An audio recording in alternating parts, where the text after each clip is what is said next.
Hi hello வணக்கம் welcome back to trend breakers academy. So மார்க்கெட்டில் இன்றைக்கி என்ன நடந்துச்சுன்னு பார்த்துடலாம். ஸோ இன்றைக்கி வந்து பார்க்கும்போது ஒரு 26,000 பிரேக் பண்ணணும். 2600 தான் ரெசிஸ்டன்ஸ் சொல்லியிருந்தோம். ஸோ அதே மாதிரி இன்றைக்கி 26,000 கிட்ட தான் ஓப்பன் ஆச்சு. ஒரு 48 பாயிண்ட் வந்து ஒரு கேப் அப், அதாவது flat opening and positive side தான் நடந்தது நம்ம எதிர்பார்த்த மாதிரியே. ஓப்பனிங்கில் என்ன ஆச்சுன்னா 26,000 கீழே உடைக்கிற மாதிரி எல்லாரையும் ஏமாற்றிட்டு கண்டினியூஸாக வந்து பார்த்தீங்கன்னா 26,100 வரைக்கும் போனான். போயிட்டு இப்போ க்ளோசிங் வந்து 26,050 தான் வச்சிருக்கான். ஸோ இப்போதைக்கு டவுசன் அண்ட் நாஸ்டாக் வந்து பார்த்தீங்கன்னா நல்லா பாசிட்டிவ்ல தான் மூவ் ஆயிட்டு இருக்கு.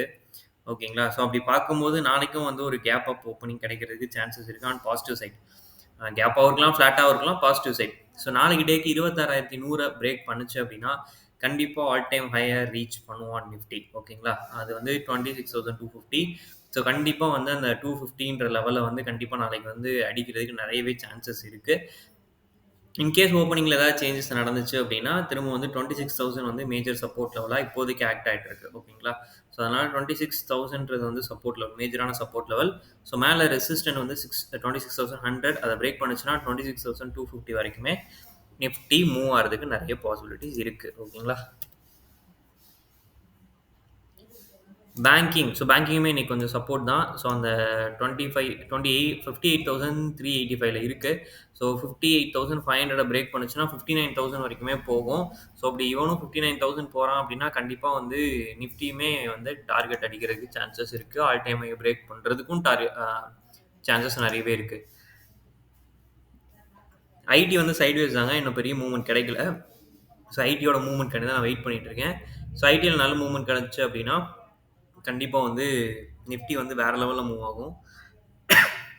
ஆக்சுவலி ஐடிலாம் வந்து இன்னும் ரெக்கவரியே ஆகலை.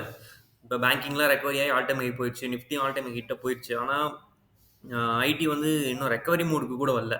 ஸோ அப்படி பார்க்கும்போது ஐடிலாம் சப்போர்ட் பண்ண ஆரம்பிச்சிச்சு அப்படின்னா நிஃப்டி வந்து இன்னும் நல்லாவே வந்து மேலே போகிறதுக்கு பாசிபிலிட்டிஸ் இருக்குது. ஹெச்டிஎஃப்சி வந்து சைட்வேஸ்லாம் இருக்குது. ஆனால் 1020 பிரேக் பண்ணணும். ஸோ ஆனால் அவன் பிரேக் பண்ணல. இருந்தாலும் ரிலையன்ஸ் வந்து நல்லா உங்களுக்கு பண்ணிகிட்டு இருக்கான். நம்ம அந்த 1520 வரைக்கும் போகும்னு சொல்லியிருந்தேன். ஸோ ஆல்மோஸ்ட் வந்து வந்துருச்சு. 1509 கிட்ட 8 கிட்ட வந்துருச்சு. ஸோ இன்னும் ஒரு 12 பாயிண்ட் தான். ஸோ மேபி நாளைக்கு கேப் அப்பில் கூட அதை அச்சீவ் பண்ணுறதுக்கு சான்சஸ் இருக்குது. நல்ல ஒரு பேட்டர்ன் பிரேக் அவுட், செம்ம ரேலி கொடுத்துருக்கான் இந்த மந்த் ஃபுல்லாகவே. ஆக்சுவலி இதை நான் வந்து என்னோட கிளைண்ட்ஸுக்கு வந்து ரெக்கமெண்டேஷன்லேயே கொடுத்துருந்தேன், ரிலையன்ஸை வந்து பை பண்ணுங்க அப்படின்னு சொல்லிட்டு. ஸோ எத்தனை பேர் பை பண்ணாங்க அப்படின்றது எனக்கு தெரியல. ஆக்சுவலி தீபாவளி அன்னைக்கு நான் கொடுத்துருந்தேன், பிரேக் அவுட் ஆனப்போ நான் கொடுத்துட்டேன். ஸோ கண்டினியூஸாக இப்போ வரைக்கும் செம்ம ரேலி கொடுத்துட்டு இருக்காங்க.